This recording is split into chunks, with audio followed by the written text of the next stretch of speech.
Halo Jebret Tim. Ada sesuatu yang lagi rame nih. Lu harus kasih dia kesempatan lagi. Di atas kertas lo semuanya harusnya menang. Ada bahasan yang paling ditunggu-tunggu. Welcome to DPI regular version. Today is Wednesday and I'm so excited because tomorrow is Timnas Day. Hurry, let's go. Bang Adiani, bisa lah dikit ya. Bisa lah masuk DPI English version ya. Tadi gue pikir kita lagi ada sesi di sebelah, iya. Pas lo buka, itu mengancam besok pekerjaan gue di kursi ini. Ya tapi kan beda lah Bang Adiani, maksudnya bahasa Inggrisnya kan udah oke. Ada juga Bang Harpa juga, sempat kuliah di Inggris. Mas Haryo juga sempat di Polandia. Ya gue juga bisa lah dikit-dikit lah. Bisa. Bisa Nanti karena kan masih- dari Londo gue. Iya, makanya. Londo campur. Londo Depok. Iya. Masih ada harapan, masih ada waktu. Ini masih di awal karir lo juga kan. Betul. Masih banyak kesempatan buat lo nanti merasakan yang dirasakan oleh Haris Pardede, Sabto Haryo, ada di Inggris, ada di Polandia. Ya gue juga di sini-sini aja. Cuman kebetulan kebanyakan nonton Sesame Street. Sama lagi di rumah ada ilmu lagi. Tapi Inggrisnya paling bagus. Top notch lah. Yoi. Ini kita udah pada bahas-bahas Londo, bahas-bahas Inggris. Sekarang kita bahas musuh bebuyutannya Belanda aja nih di Piala Dunia 2012. Sang pencetak gol Andres Iniesta ini mengumumkan gantung sepatu setelah 40 tahun nih. Kalau kita lihat umur 40 ini umur yang sangat-sangat panjang sekali kalau kita bilang untuk bermain sepak bola. Melanglang buana dari Barcelona, Vissel Kobe sampai akhirnya bermain di Emirates. Sekarang akhirnya bisa gantung sepatu. Om Haryo, ngeliatnya gimana? Iniesta ya, one of the best player menurut gua. Kayaknya kalau dilihat apple to apple, kayaknya nggak ada yang bisa gantiin dengan persis gitu ya. Gaya dia bermain, gaya dia berakselerasi, gaya dia main one two sama siapapun yang ada temannya di tengah, dia tuh selalu bisa nunjukin kemampuan di atas rata-rata gitu. Walaupun kita nggak bicara jumlah gol, jumlah assist gitu ya, tapi kontribusi dia secara overall terhadap tim tuh luar biasa gitu ya. Dan di Barcelona tak terhitung 29 trofi kalau nggak salah. 29 di Barcelona, secara overall ada 37 trofi yang diraih oleh Andres Iniesta bersama timnas Spanyol tentunya. Dan yang penting tadi Vissel Kobe gitu. Ini kan klub yang tadinya klub cemen lah ya kalau kita bicara J-League, stratanya di bawah gitu.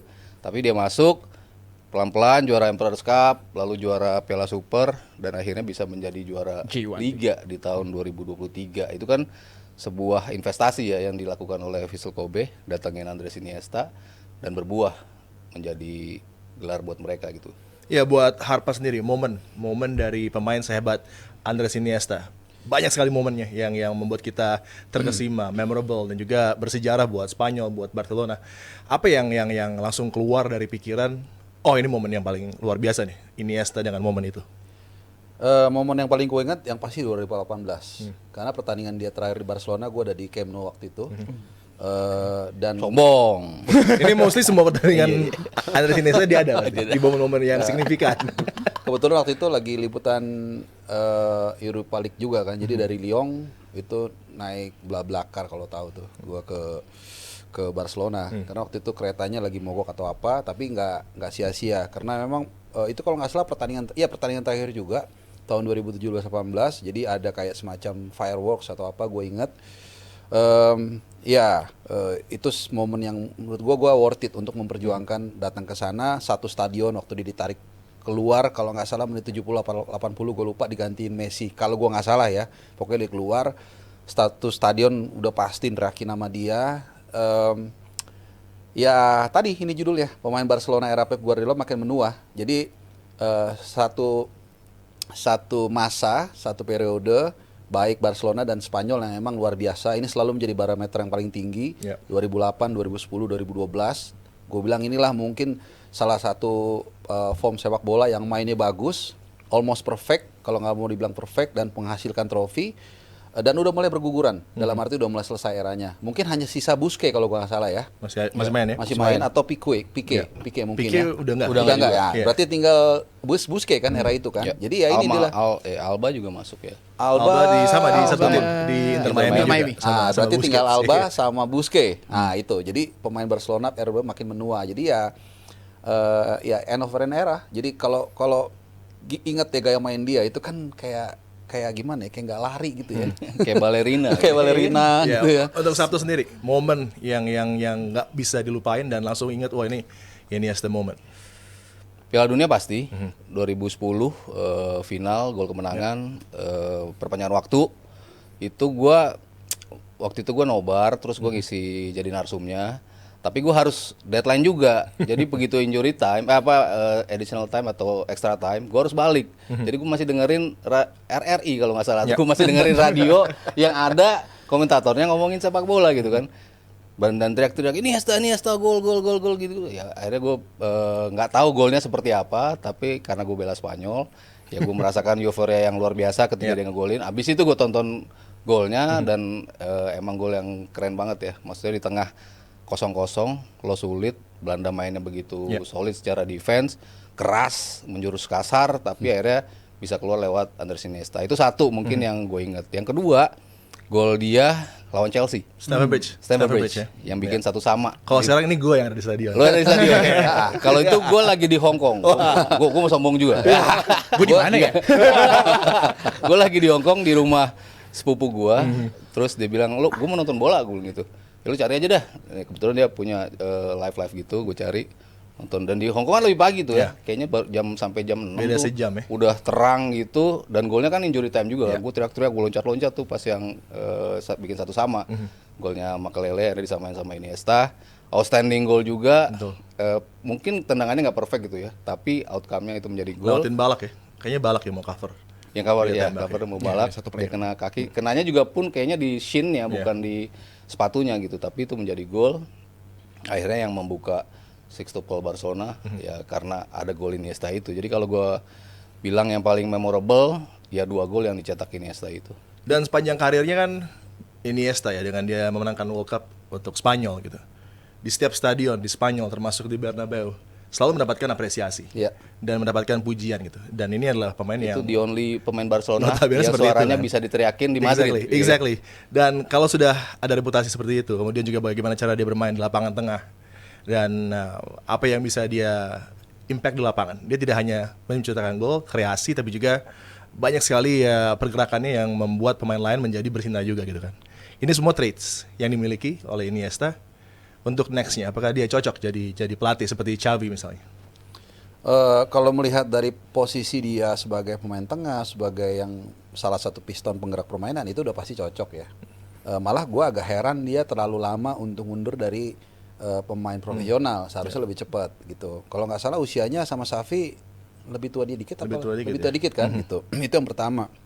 Yang kedua ya dari cara pola mainnya kan bukan yang model-model satu sisi kan pemain sayap. Walaupun pemain sayap bukan berarti nggak bisa juga punya visi dan bisa bermain, tapi yang gue tahu mostly kan pelatih hebat itu biasanya posisinya pengatur serangan di tengah dan sebagainya, dan secara intelijensia kita bisa lihat bagaimana permainan dia sangat luar biasa. Ini yang dibilang orang main itu bukan pakai kaki tapi pakai otak. Jadi kalau nggak salah ini quotationnya si Pirlo sih. Jadi kaki itu hanya alat aja gitu, dan itu yang dilakukan sama dia. Dan tadi berbicara soal manner dan attitude ini juga sangat luar biasa. Sebenarnya ada 2 sih pemain yang di applause di Bernabeu, dia sama Ronaldinho. Ya, tambahan aja. Dan yang kedua sebenarnya tadi untuk menghargai juga teman-teman yang udah nyajikan foto ketika diselebrasi. Itu kan tulisannya Dani Jarque siempre con nosotros kan, artinya kan Dani Jarque selalu bersama kita kan. Nah itu juga salah satu membuat dia satu-satunya setahu gua ya pemain Barcelona yang selalu di-applause tiap namanya disebutkan di kandang Espanyol. Karena itu kan pemain Espanyol kan, teman dekat dia meninggal dan dia tribut buat buat si Dani Jarque. Jadi menurut gua di atas sepak bola masih ada yang lebih penting, jadi kemanusiaan, friendship dan lain-lain yang ini orang sering salah kaprah ya. Jadi ini ditunjukkan oleh seorang Andre Iniesta. Jadi secara teknikal dia punya alasan untuk tadi menjawab pertanyaan Om Adiani untuk menjadi pelatih hebat, dan secara manner dan juga secara lovable dia punya itu. Gitu.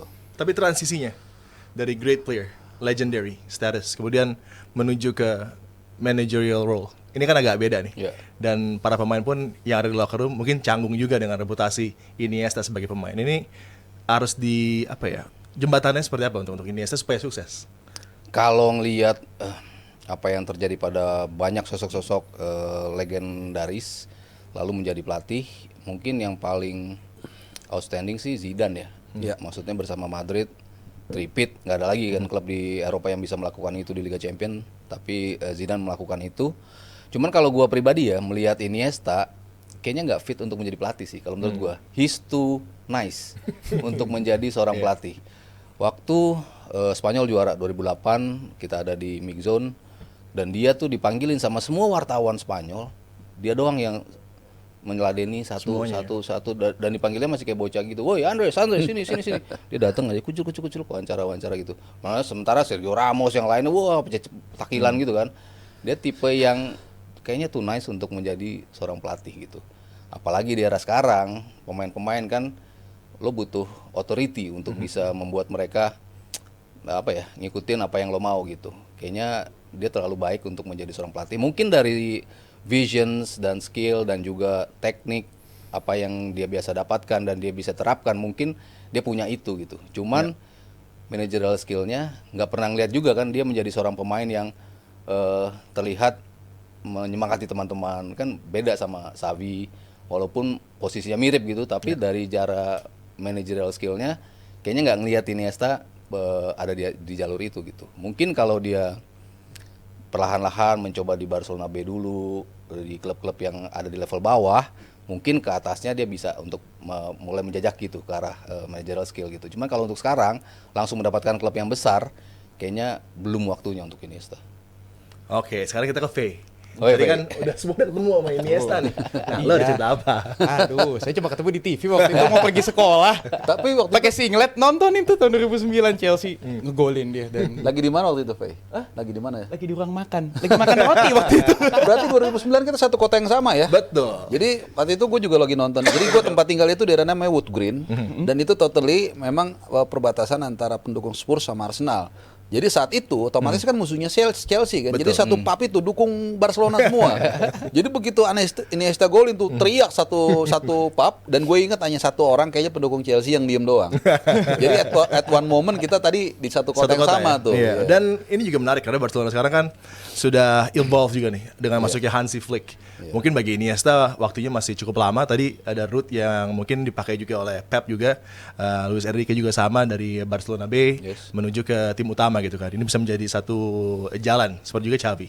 Dan Xavi bisa banyak ngobrol nih sama Iniesta karena pengalamannya udah cukup lah gitu kan. Tapi kita melihat Barcelona di bawah Hansi Flick banyak sekali approach yang lebih segar dengan pemain yang begitu luar biasa muda gitu kan.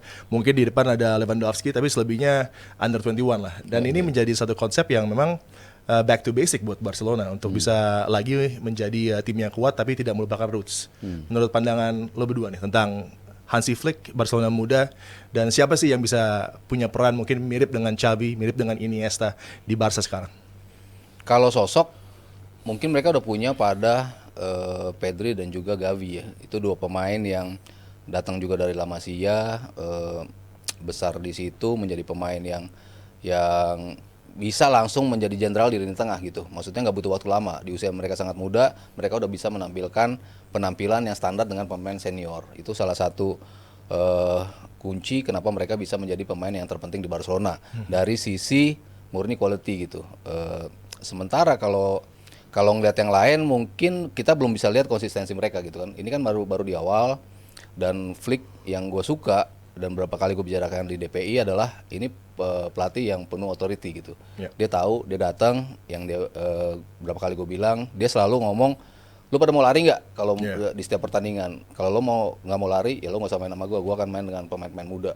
Dan itu dia buktiin dengan pemain muda, mostly dia ganti rotasi, walaupun sempat keliru juga rotasinya waktu lawan Osasuna ya. Tapi secara overall pemain manapun yang dia masukkan, semuanya mostly pemain-pemain muda, tapi bisa ngikutin game plan dia gitu. Jadi dari sisi permainan mungkin kemiripannya dengan Luis Enrique ya, karena ada beberapa direct juga kan. Jadi nggak melulu lo possession based football, nggak melulu lo harus naikin bola dari sepertiga pertama ke kedua lalu masuk di tengah dan di sepertiga terakhir lo kotak-atik di depan kotak, nggak melulu seperti itu, tapi banyak directnya juga. Directnya datang dari bola-bola terupas, manfaatin pemain-pemain yang punya kecepatan dan juga punya kualitas individu yang luar biasa. Jadi kayaknya dia menggunakan sistem yang ketika MSN bisa tampil begitu bagus ya karena lebih direct kan, memotong lini tengahnya, karena di era tersebut justru lini tengah di bawah Busquets juga salah satu yang paling dikit megang bolanya karena semuanya diarahin ke MSN. Dan ini kayaknya coba diaplikasikan juga sama sama Hansi Flick gitu, dengan Lamine Yamal, dengan Lewandowski dan juga si Rafinha yang sekarang lagi punya peran penting di Barcelona. Dan sejauh ini works, Ya. tapi nggak tahu kita sejauh mana mereka bisa mempertahankan ini. Kita harus ukur itu sampai akhir musim. Ya, ini menarik ya, karena juga Barca punya masalah dengan finance. Tapi kita melihat bagaimana mereka coba mempromosikan dari La Masia, Lamine Yamal, kissing point-nya, kemudian tadi ada Gavi, ada Pedri, Fermin Lopez juga sama gitu kan. Tapi lawan-lawannya tidak melakukan hal ini. Real Madrid misalnya dengan datengin Kylian Mbappe, Atleti datengin Gallagher, Lenormand, Julian Alvarez. Ini menjadi satu approach yang berbeda dari Barcelona dan mengandalkan pelatih yang punya pengalaman, punya kemampuan yang sudah bisa dia backup gitu. Apakah ini bisa menjadi way forward yang baik dan konsisten, atau ntar Barcelona akan juga sama di Januari justru sibuk mencari cara, mencari pemain yang lebih top elite class ketimbang lagi ya promote dari bawah gitu. Karena kan ada links dengan Erling Haaland juga. Tapi kan kalau melihat dari keadaan financial Barcelona sekarang, seperti itu menjadi mimpi yang mengada-ada gitu. Yes, betul. Jadi menjawab pertanyaan tadi ya, kebalik lagi mencari pengganti Xavi dan Iniesta. Mungkin kalau kita letterlock menjawab, ya jawabannya mungkin Gavi sama Iniesta. Tapi kan nggak terlalu apple to apple juga. Satu tadi kita bicara persaingan di tahun 2000-an tengah mungkin itu situasinya berbeda. Nggak terlalu banyak pesaing-pesaing yang setangguh seperti Real Madrid dan juga Atletico Madrid. Ya mungkin hanya Real Madrid lah waktu itu. Dan Real Madrid sekarang menurut gue it's even better dibandingkan 15-20 tahun lalu. Atletico Madrid juga terus bergeliat dengan beberapa pembelian pemainnya, Gallagher, kemudian Julian Alvarez dan lain-lain. Kemudian yang kedua, ini yang penting juga, jangan lupa saat itu ada Messi.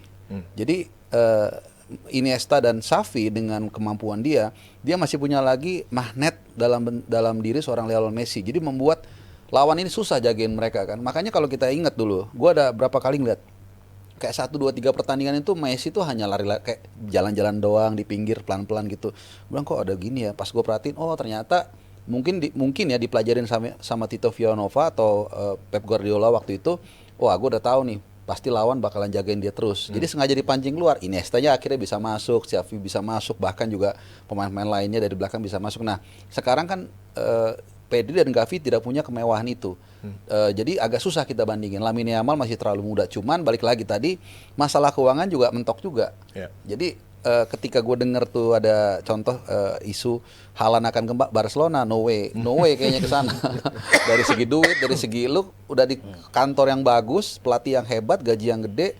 Kenapa lu harus pindah ke Barcelona with all respect ya gitu. Jadi gue rasa nggak ada. Jadi kalau menjawab pertanyaan tadi, memang kalau letterlock Pedri dan Gavi. Tapi kalau untuk membandingkan apakah mereka bisa nanti seperti Xavi dan Iniesta, I don't think so gitu ya. Kecuali mungkin ada perubahan ya. Gitu.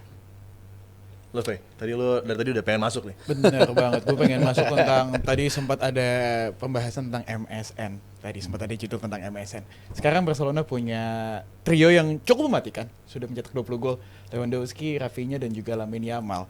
Sejauh ini terlihat meyakinkan. Sedikit aja Om Haryo, kira-kira ngelihat semusim apakah bisa nantinya memecahkan rekor MSN dengan permainan ala Hansi Flick? Mungkin beda kalau kita kulitin satu persatu ya. Maksudnya ini kan 3 pemain yang semuanya di top class, big profile semua kalau kita bicara MSN gitu kan. Tapi ini kan enggak, Yamal baru naik, Rafinha so-so sebetulnya, tapi ternyata having a wonderful season sekarang gitu. Ya Lewandowski ya mungkin pengecualiannya dia balik lagi menjadi predator yang luar biasa di kotak penalti gitu kan. Dan 3-3-nya mungkin di gaya yang berbeda bisa sama mematikannya gitu. Cuman kita nggak akan melihat tari-tarian Neymar, lalu gojekan-gojekan Messi Suarez. mungkin dan gaya Suarez yang ngototnya seperti itu, mungkin kita nggak akan melihat itu gitu. Tapi impact yang diberikan oleh ketiganya sama ternyata. Yang tadi lo bilang 20 gol sudah mereka cetak secara bersama-sama, dan hebatnya Hansi Flick bisa ngasih kebebasan sama Rafinha yang akhirnya dia bisa explore permainannya, bisa berada di posisi selalu yang tepat untuk bisa mencetak gol, walaupun gol-gol yang nggak spektakuler gitu, tapi paling nggak dia positioningnya luar biasa gitu untuk bisa menyambut bola. Yamal nggak usah kita omongin lagi lah ya, dalam berapa Euro kita udah bicara terus tentang Yamal kehebatannya seperti apa. Ternyata dia konsisten bisa melakukan itu. Dulu Ansu Fati kan juga seperti itu. Gua tagih terus berapa musim dia bisa seperti Tapi itu. cedera dia. Akhirnya mengalami cedera dan dia nggak bisa balik lagi seperti dirinya yang sebelum cedera. Jadi kan ada faktor-faktor yang bisa mengakhiri ya perjalanan seorang pemain yang tadinya the next Messi gitu kan, Ansu Fati, tapi ternyata hilang gitu. Nah Yamal untungnya mungkin dia nggak semudah Ansu Fati untuk dijegal. Dia tahu kapan untuk menarik diri, kapan harus melewati pemain itu seperti apa supaya dia rentan dari cedera. Itu yang hebatnya Lamine Yamal. Jadi gue ingin melihat dia dalam 2-3 tahun ke depan tampil tetap konsisten, baru lo bisa sejajarkan dia dengan legenda-legenda Barcelona lain. Tapi dia menuju ke situ gitu. Sedikit lebih kompos mungkin dibanding Ansu Fati ya. Kalau kita lihat Ansu Fati lebih greget, mainnya lebih ngotot. Sedikit Bang Harpa. Kalau gue lihat ya, kalau bicara Lamine Yamal ini dan pada umumnya pemain-pemain yang mulai bersinar di usia yang sangat muda, ini sebenarnya sangat labil sebenarnya pada umumnya. Jadi bisa pemain nggak ada jaminan sama sekali pemain usia 16 tahun tiba-tiba muncul bagus kayak Hendrik misalnya di Madrid atau Lamine Yamal itu bisa kemudian konsisten. Karena bayangin umur segitu kan 16 tahun, 17 tahun udah dia idolakan satu dunia. Kalau dia nggak siap itu bisa shaky. Jadi yang jelek, yang tadinya biasa pun bisa bersinar juga. Jadi masih fluktuatif. Nah, kuncinya di mana? Menurut gua adalah ketika lo dapat lingkungan yang bagus, dapat pelatih yang pas. Tadi Mas Haris sempat menyinggung Ansu Fati mungkin nggak tahu kapan narik kakinya ketika di tackle segala macam. Ya karena masih muda kan. Kita kalau umur segitu kan lari. Nah, ketika lo dapat mentor, pelatih yang bisa ngasih tahu seperti itu, lo selamat karirnya. Nah, gua rasa Lamine Yamal itu punya itu semua. Di De La Fuente di Spanyol juga kan menurut gua dia tahu tuh kapan mainin Lamine Yamal. Kalau kita ingat di Euro kemarin kan dia gak digeber terus. Ya mainnya sering diganti juga. Iya, sering diganti, diirit-irit. Menurut gua wah ini bagus banget nih, aman. Ketemu dengan pelatih dengan karakter Jerman Hansi Flick yang sama, selalu detail, hal kecil itu diperhatikan. Nah, itu yang membuat gua lihat karirnya Yamal ini kelihatannya on the right track ya, berada di tangan-tangan yang tepat. Dengan bakat besar dia, gue rasa dia bisa cruising nanti sampai ke umur yang ya bisa sukses sampai 30 atau berapa lah gitu. Karena dia tumbuh dengan lingkungan yang bagus, dengan pelatih-pelatih yang mengerti bagaimana memupuk pemain muda itu terus bisa berkembang. Nah, kalau buat jebret tim nih gimana nih kira-kira menanggapi Lamine Yamal ataupun trio RYL? Rafinya Yamal dan juga Lewandowski ada R jadi agak susah soalnya. Berhubung cadel soalnya Bang Sadiadi. Tapi gue pengen ngingetin buat jebret tim karena besok kita akan nemenin kalian semua untuk menyaksikan Timnas Indonesia menghadapi Timnas Bahrain. Kita akan mengadakan live reaction nantinya di jam 10 malam, pantengin terus makanya YouTube channel dari Jebret Media TV. Pengen tahu pembahasan kita selanjutnya? Kita langsung masuk ke next video. Halo Jebret Tim.